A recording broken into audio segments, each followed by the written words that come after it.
Charlotte Hornets champion sa 2025 Summer League. Number 4 pick Con Canepel, binuhat niya ang kanyang team. Grabe, nagmala Kyle Korver sa shooting sa crunch time. Tara, i-breakdown natin ang laro niya sa Summer League. Perfect standing nga sa 6-0 ang Charlotte Hornets. Tinanghal silang kampiyon sa Las Vegas Summer League pagkatapos ng panalo laban sa Sacramento Kings sa finals. 83-78 ang score. Sa championship game, nagtala si Con Canepel ng 21 points, 5 rebounds, 2 assists at clutch 3 sa final seconds kaya nakamit nila ang tagumpay. Tara, tignan natin ang highlights niya sa finals kontra Sacramento Kings. Kung baller fanatics ka, like and subscribe ka naman for more basketball updates. Nakuha nga nila ang first 2 points sa first quarter sa assist ni Con. Medyo maalat pa siya sa puntos pero under 7 minutes nakuha niya ang kanyang sariling puntos sa kanyang layup. Bago matapos naman ang first quarter, natala na niya ang kanyang unang tres at lamang na ang Hornets ng 16 points. Pero di pa tapos si Canepel,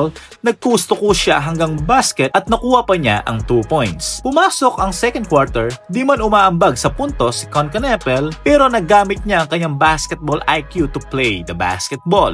Another pass na naman ito dahil nakita niyang walang match si Kalkbrenner sa baba for an easy 2 points. Jackpot nga ang Charlotte sa player na to. Bago na naman matapos ang second quarter, gumawa na naman siyang sariling play laban sa 4 na defender. Grabe, master niya talagang galawan na high off the glass layup. Pagdating ng third quarter, another catch and shoot 3. Grabe, mala Kyle Korver, diba?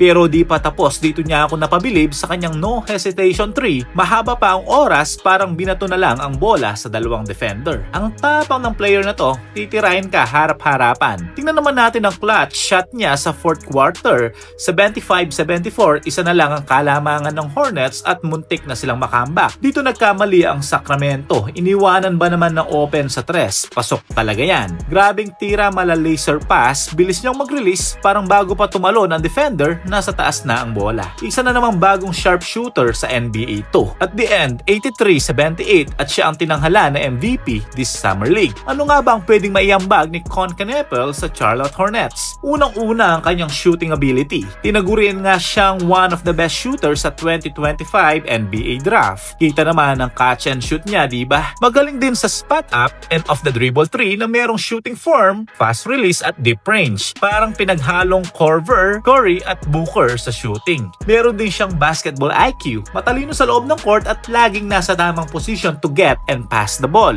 Magaling din siya magbasa ng depensa kung ititira niya or ipapasa niya. Mababaliw talaga ang defender nito kung one-on-one nga lang. Nakita naman natin ang highlights niya kanina, diba? For defender, kaya niya nang pasukin. Magaling gumamit pa ng screen at spacing principles. Malakas din ang pangangatawan ng player na to. Perfect ang kanyang physical frame, kayang-kaya niya makipag-pisikalan at merong finishing through contact. Hindi rin lampa-lampa at hindi rin madaling itulak. Kahit malaki, kaya niyang pasukan at nakakapag-high off the glass pa nga siya, diba? At isa pa, ang kanyang playmaking ability. Dito nga rin siya nakilala nung college siya. Very efficient passer at kilala sa low rate turnover since college siya. Marunong maganap ng open na teammates lalo na sa transition and kickouts. Mas lalong lumakas ang Hornets dahil sa player na to. At perfect partner nga ito para kay LaMelo Ball.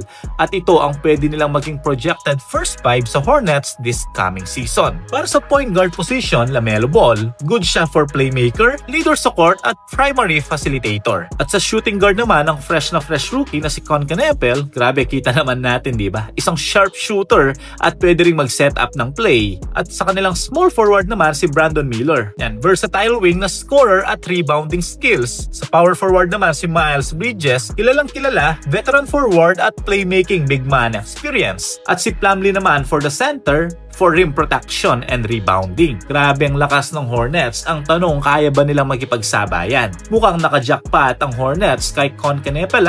Kaya ba nilang makipagsabayan sa mga high contender na team this coming season? Anong palagay mo? Paki-comment naman sa baba. Don't forget to like and subscribe. Thank you for watching.